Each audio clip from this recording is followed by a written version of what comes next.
Welcome to Miracles in the Madness, where faith meets the chaos. I'm your host, Ashton Keever, and together we'll explore stories, Bible truths, and encouragement for women living in the beautiful, messy life God has called them to. Each week, we'll dive into real-life testimonies, practical encouragement, and Bible insights to help you walk faithfully through the everyday madness. Come join me. Welcome back to the Miracles in the Madness. I'm Ashton Keever, your host. And today I want to talk to you a little bit about Christmas traditions. Now, traditions are often the thing that teach us a little about ourselves and help us grow into the person that we are. Usually, traditions are very much tied into our families and our extended families and even our friendships. I have had many fond traditions over the years, and it was hard to decide which ones to talk about today, but I hope that maybe these traditions ring true for you, and I hope that you'll share your family traditions with me in the near future. And if you're not sure how to get a hold of me, you can find me on my website, ashtonkeever.com. And if you'd like to send me an email of your family traditions, I'd love to hear about them.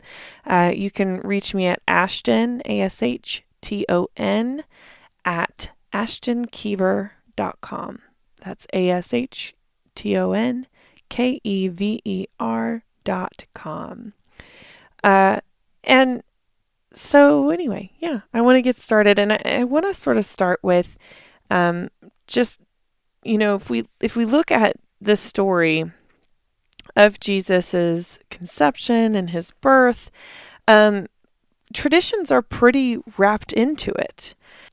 If you think about any practices that humans do over and over again, or that are passed down from generation to generation, you could really, in my opinion, think of it as a tradition. And so maybe a tradition that is passed down from generation to generation in America is the idea of the American dream.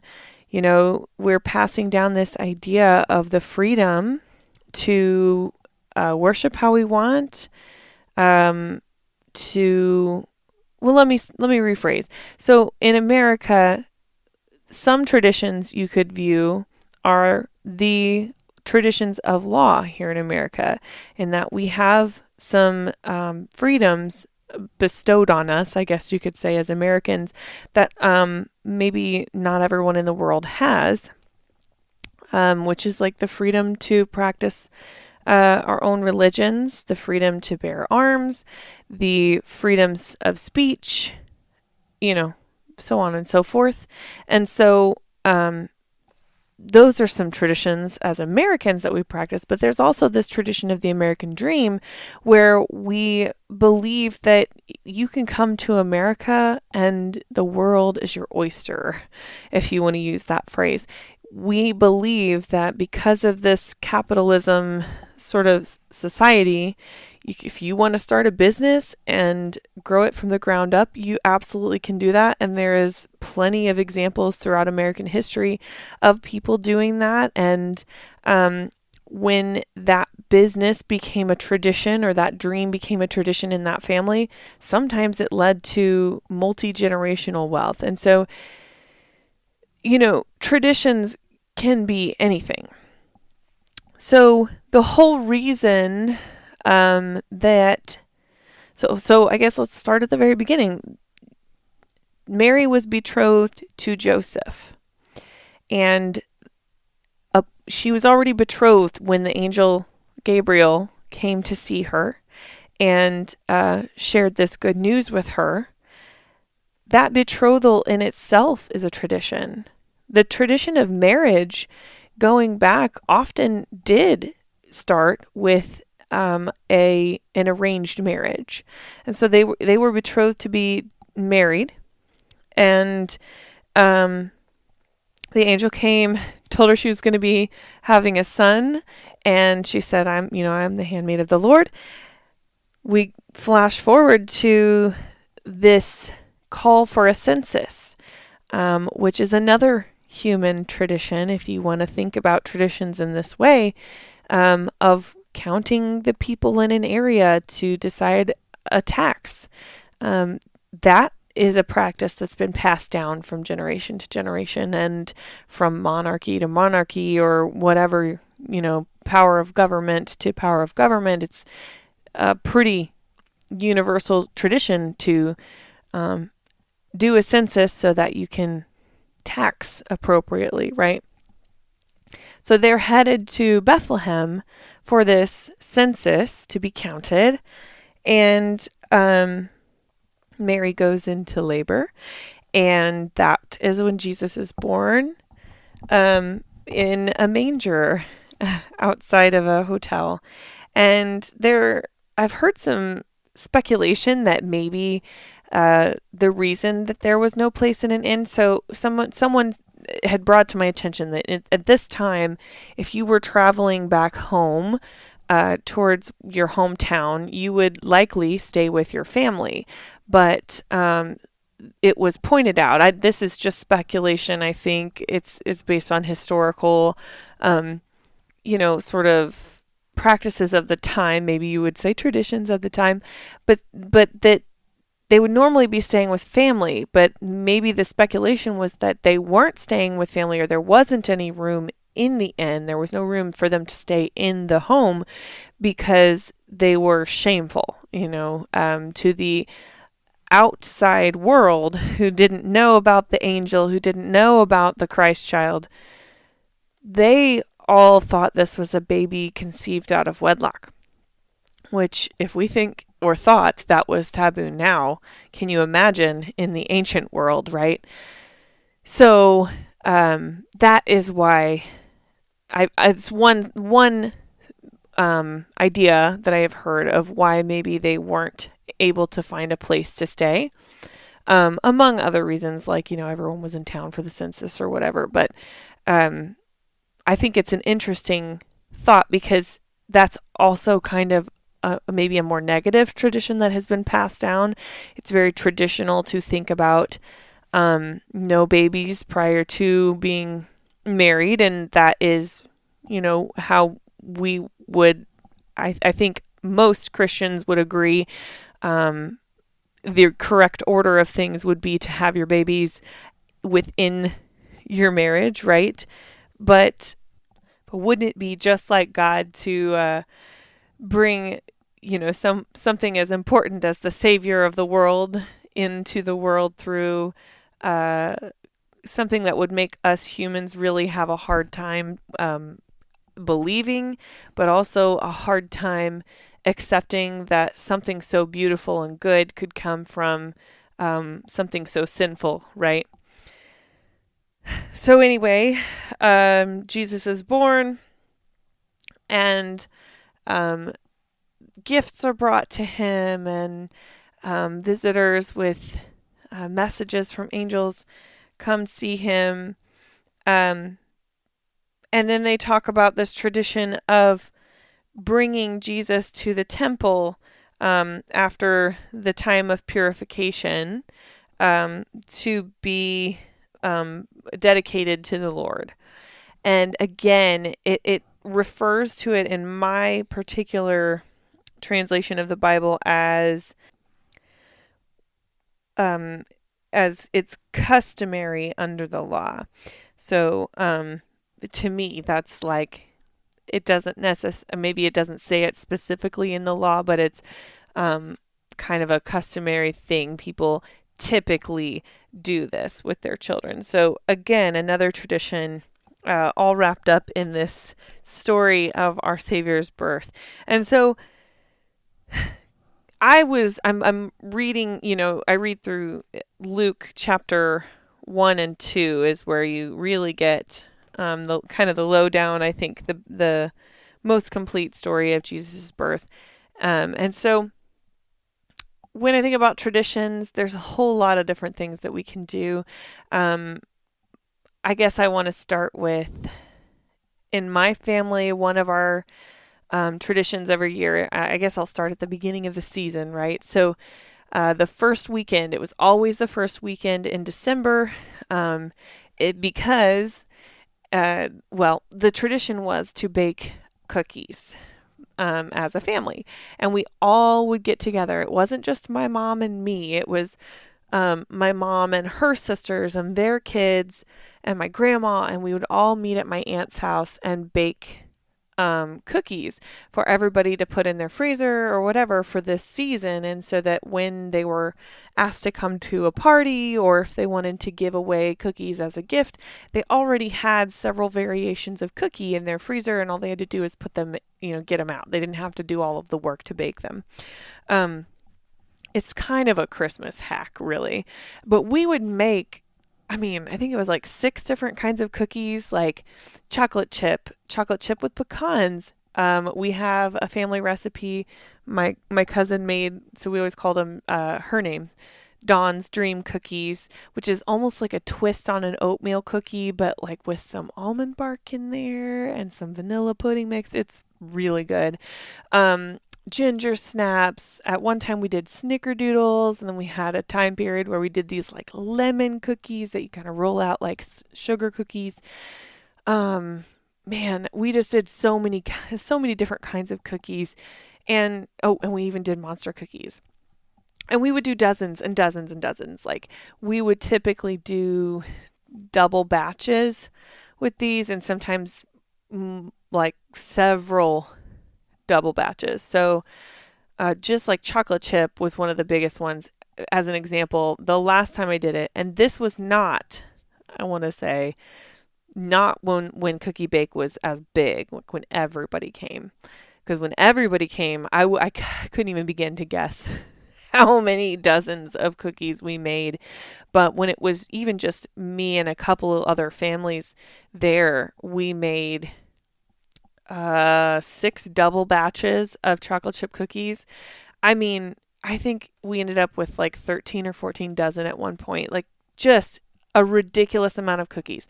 My aunt had a queen size bed, and we were using those big roasting pans, and we would be able to fill double or triple layers sometimes of cookies in those roasting pans, and it would fill her bed. And then sometimes we'd also be like leaking over into other places where we'd have to put cookies out just so that they would cool enough that we could bag them up at the end of the night and get them all ready and divvy them up for everybody to take home. And it was a lot of work, but it was so much fun. At one point, my mom had made aprons for all of the sisters and sister-in-laws who came, and they all had their own name on it of like what their cookie baking name was. I don't remember what any of them were, but they were so fun, and everybody had their own apron. And then we would all part of Cookie Bake was also bringing all of your Christmas CDs or albums, and showing up there ready to share your Christmas music with the cookies.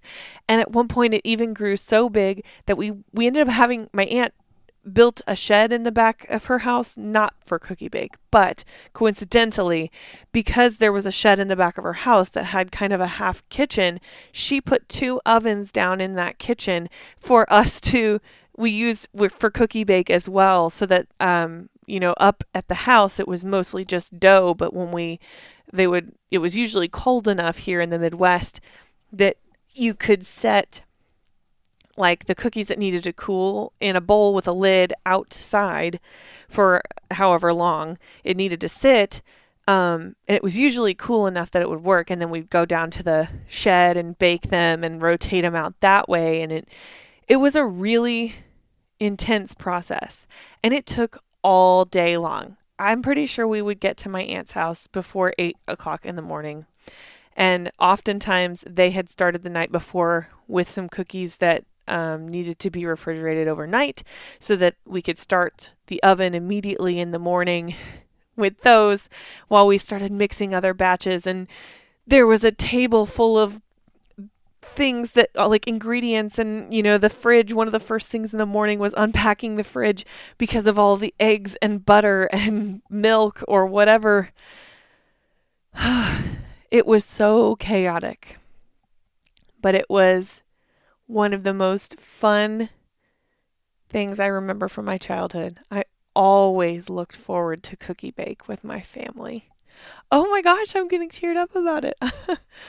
I loved cookie bake because as a kid, first of all, mountains of cookies. Yeah, you bet we were looking for every opportunity to accidentally knock a cookie on the floor, or as you're scraping it off the pan, oops, this one got a little bit messed up. It's not pretty enough to include in the cookie batch.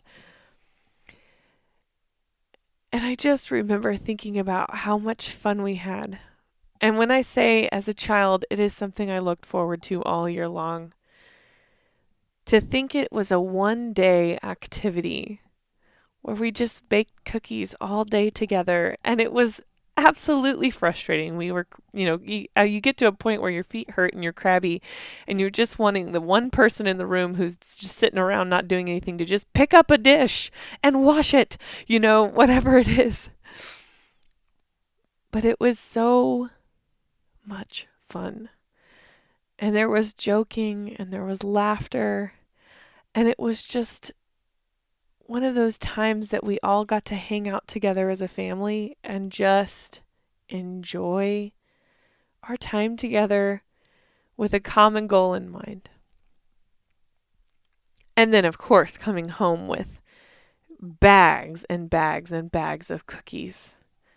I couldn't even, just off the top of my head, I guarantee we often came home with especially like chocolate chip cookies or monster cookies. We had probably 2 gallon Ziploc bags each of those, plus at least one of Ginger Snaps, one of Snickerdoodles, probably one. Actually, we usually had 3 of chocolate chip because you'd have chocolate chip with nuts.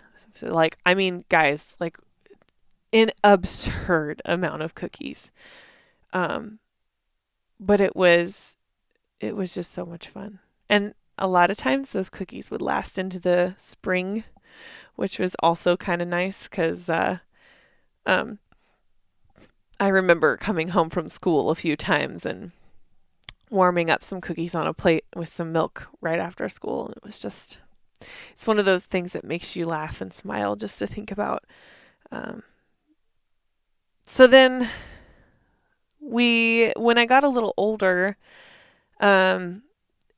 there was a little bit of a conflict of interest. When I was in high school, I did flagline with the marching band, and so we often were marching in the local parade on the first weekend of December, and so I started to miss out a little bit on Cookie Bake to go do the parade, but the parade in itself became its own tradition. Because even when I wasn't in it anymore, often I would go with my friend and their family to wave and cheer for all of the parade floats that came by, and just honestly, as a kid especially, get a bag full of candy and knickknacks that people were passing out. And it was just like such a fun way to ring in the season. And as I kind of think through, so I grew up in the Catholic faith, and so the Catholic faith celebrates Advent, and I think a lot of Christian faiths celebrate Advent. I think our church does, but not in like a super serious, way. Our church, I feel it feels a little more like it's counting down in the weeks until Christmas, whereas with the Catholic Church, we had the Advent wreath with the candles, and it was very intentional about lighting those candles with the correct weeks and things like that. So Advent has its own special place in my heart as well. Because as a kid, it was really more of a countdown, and that's really what I thought about it like, and it was fun to be a server for the Catholic Mass at the time when Advent happened too, because of the lighting the candles and things like that. So When I think about church services in correlation with the traditions, especially in the Catholic sphere, you can't leave out midnight mass. I remember midnight mass being so much fun as a child because if they had it truly at midnight, after church, it was technically Christmas. So couldn't we just open some presents?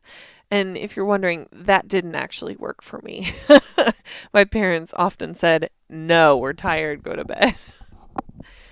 But I remember going to Catholic midnight mass one time. Um, and I think at that time it actually was midnight. Um, and what I loved about it is, first of all, I didn't have to. My parents went to 7 a.m. mass, and so on normal Sundays, and so I always said, "Oh man, I don't have to get up that early." But I was totally up early to open presents. So it's kind of funny to think back on it now. But when you think about midnight mass, it was one of the times during the year that we didn't go to church on Sunday because we went Saturday night. And it was usually pretty busy. Everybody was dressed in their Christmas best. But for me, it was cool that we went to church at night. And I remember they would always have one of the students. So part of the Christmas traditions I went to a private Catholic school growing up, and that one of the traditions at that school was to do the Christmas program. And the Christmas program was basically some variation of music associated with the nativity story. And so the students would be the singers, but they would also, depending on what grade you were in, you got to be an angel, or you got to be an animal at the stable, or you were part of the actual nativity and you got to be Mary or Joseph. And they also always they would kind of see if there were any babies that were, in the I think they were trying to shoot for 2 to 4 months, usually 3 or 4 months, probably age range at that time, to actually play the baby Jesus.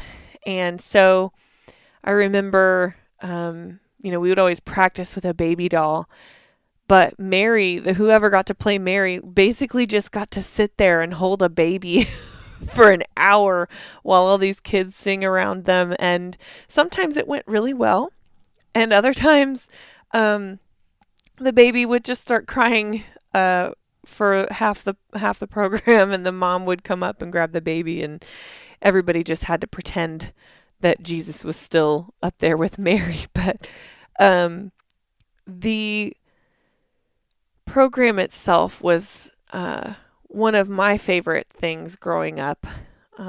And what's funny is, most of the kids I remember going to school with, they did not enjoy the Christmas program. But me, a kid growing up who really liked theater and has always really been interested in music, that was one of the highlights of my year as well. And as I got older, the roles that we got to play were varying and different. I think maybe by the time we were in second, or maybe I don't remember how old I was when we started auditioning for parts in like solos in the songs, but I remember I had auditioned for a solo and got it. And from then on, I don't remember if I had to audition anymore after that, but when I got into 7th and 8th grade, there was not enough 8th graders to fill the entire nativity. Typically, that was their job, as the 8th graders got to be the whole nativity, but the classes were getting kind of small at that point, and so the eighth graders needed some help, so I played Gabriel that year. And so as Gabriel, I got to carry the baby to Mary, the person who was playing Mary.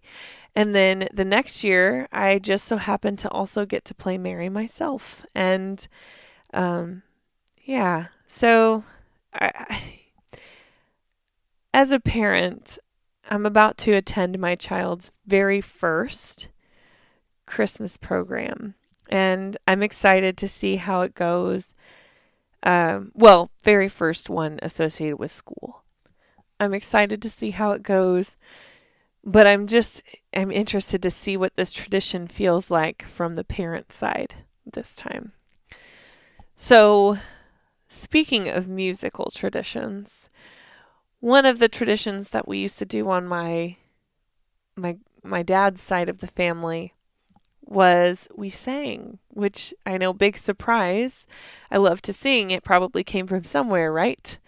My grandmother loved to sing, and she was pretty passionate about that we're going to sit in a circle, or we're all going to sit together and we're going to sing Christmas carols.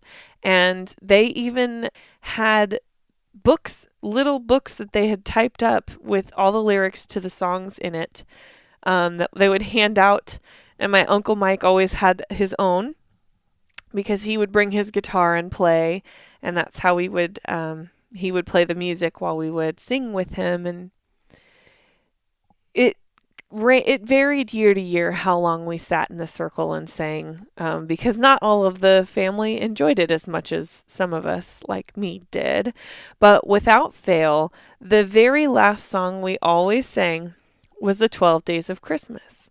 And my Aunt Linda, when she was substitute teaching in the 1970s, she had I'm assuming the kids were just getting antsy one day, ready to leave for Christmas break or something like that.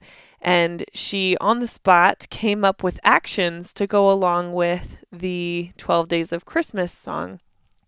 And obviously, this tradition started long before I was born, but she taught it to our family and the kids in our family, and it is something that to this day we still, if we do no other singing on our family Christmases, we do usually do the 12 Days of Christmas with actions. And so I think I'm going to be brave enough to create a tutorial video for you in case it's a tradition that you may want to start with your family.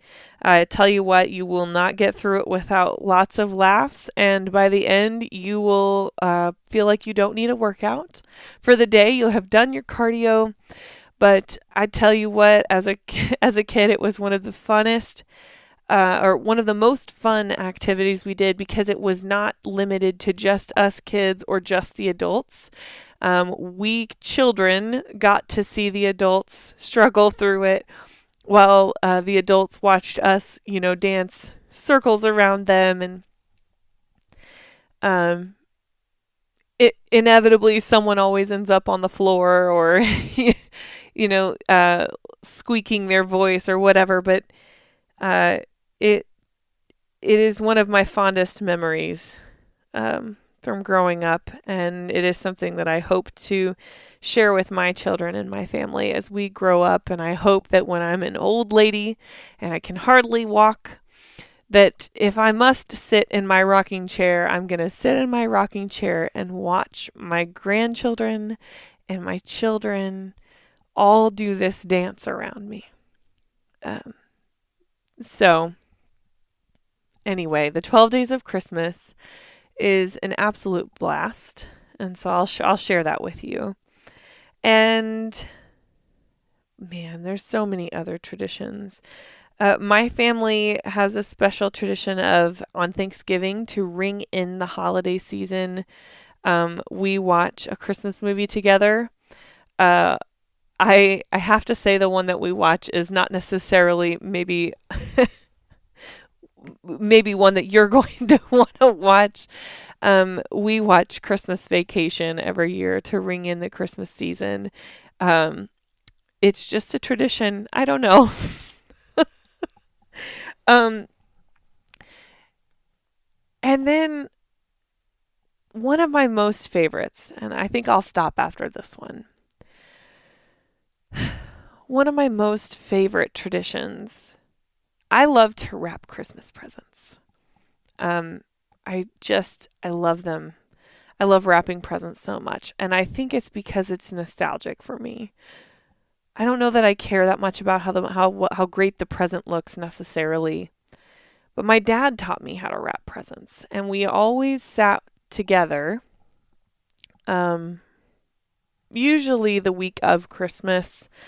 Um, my dad would put up a special table in the lower part of our house, and he would turn on Ray Stevens' Christmas album, usually first and intermittently. So that one we would listen to over and over, but sometimes he would sprinkle different albums in there in between. But he would play Ray Stevens' Christmas album uh, while we were wrapping presents. And I don't know, it was such a bonding moment for my dad and I. It was, when I was younger, my dad did a lot of extra side jobs and things like that. So he wasn't always home. And it was just special time that I got to spend with him. And then when I was old enough to really listen to the music that we were listening to, I realized that it was a comedy musician who was singing about some pretty ridiculous redneck happenings at the Christmas season. And um, when my dad's getting in the Christmas spirit when you hear that album come on, because my dad cranks it up on the radio and my mom rolls her eyes and turns her TV up a little louder so she doesn't have to hear it. Um, and then, well, you know what? I won't end there. One of my other favorite family traditions, which has changed a little bit now that I don't live in my parents' house, but we would always come home from midnight mass. And after all the final presents were wrapped and things were ready for the next day, we had arranged all the presents exactly so under the tree. We would turn off all the lights except for the Christmas tree and sit there with hot cocoa, or my mom would sometimes have a glass of wine. Whatever it was, we'd all have our beverage of choice and we'd sit there around the Christmas tree and just talk and enjoy each other's company.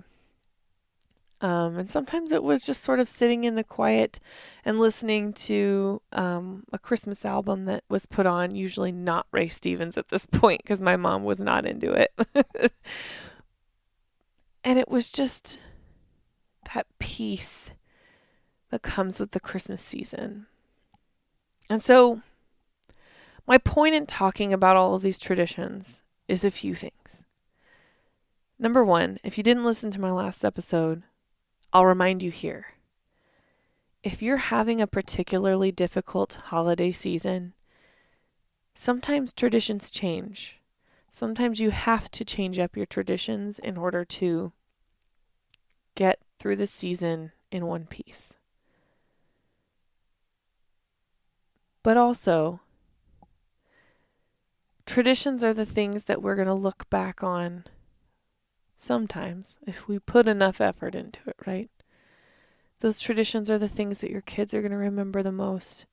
They're going to look back, and when they think about Christmas, they're going to think about your smiling face while you did the actions to the 12 days of Christmas. They're going to remember that one time when you came home from your midnight service and they begged you to open a Christmas present, and you let them, but you were very choosy about which one you let them open. They're going to remember all of these traditions that we put together. And so I encourage you, as you kind of work through your traditions. I just remembered one. Yep, I remembered one, and I'm going to share it as my last one because it's a perfect tie-in. Didn't even write this one down.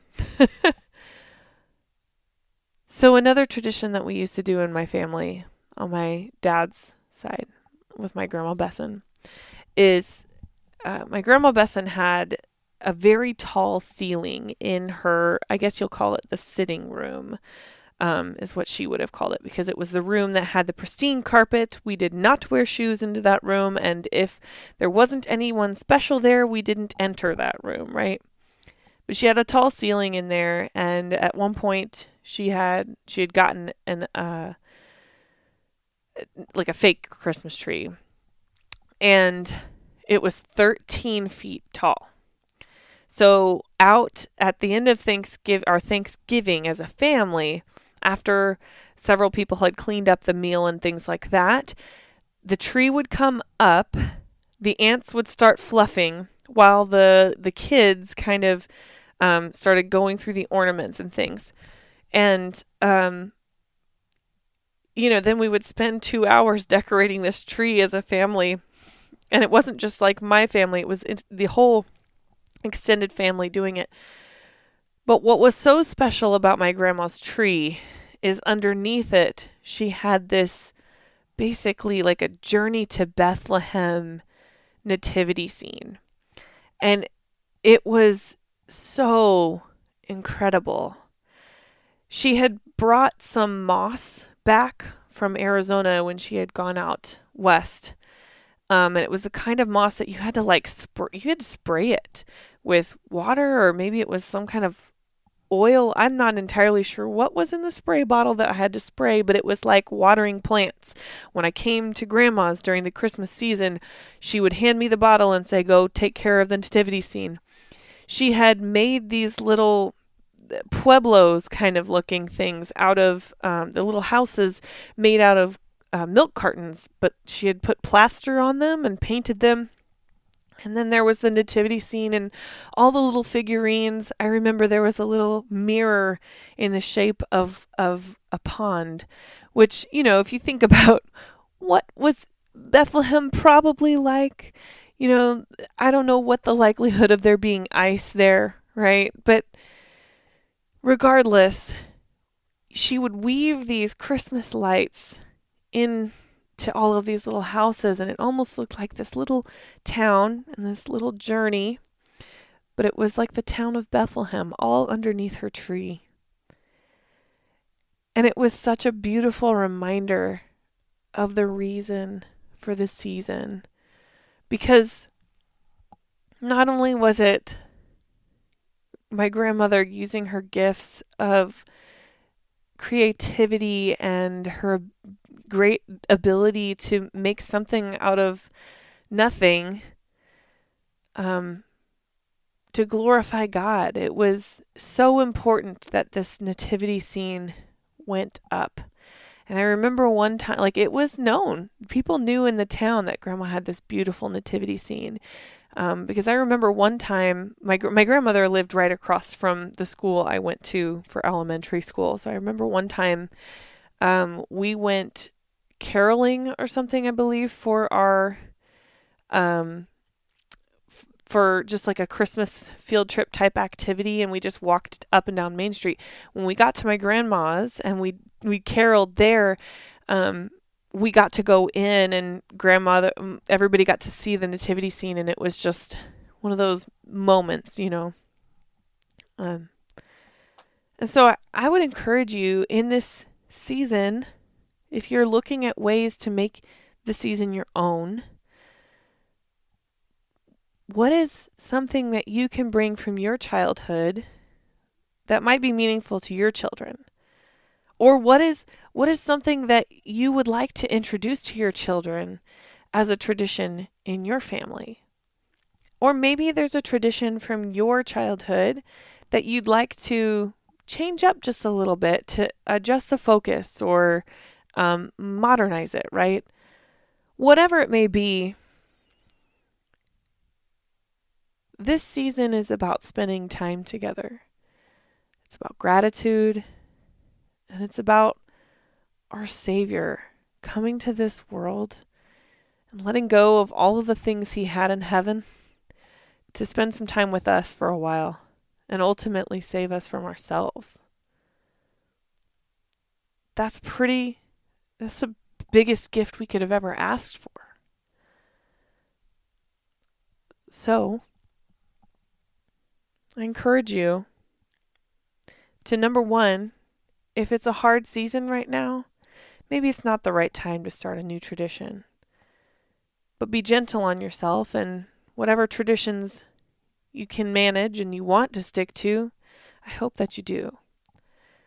But I hope mostly that you don't put so much pressure on yourself that the tradition it's spoiled, right?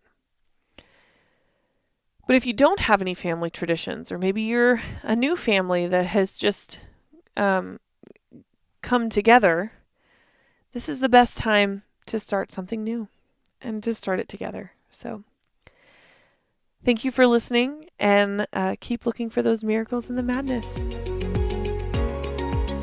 Thank you for listening to Miracles in the Madness. I hope today's episode encouraged you and reminded you that even in the chaos, God is faithful. If you enjoyed this episode, be sure to subscribe, leave a review, and share it with a friend who might need encouragement.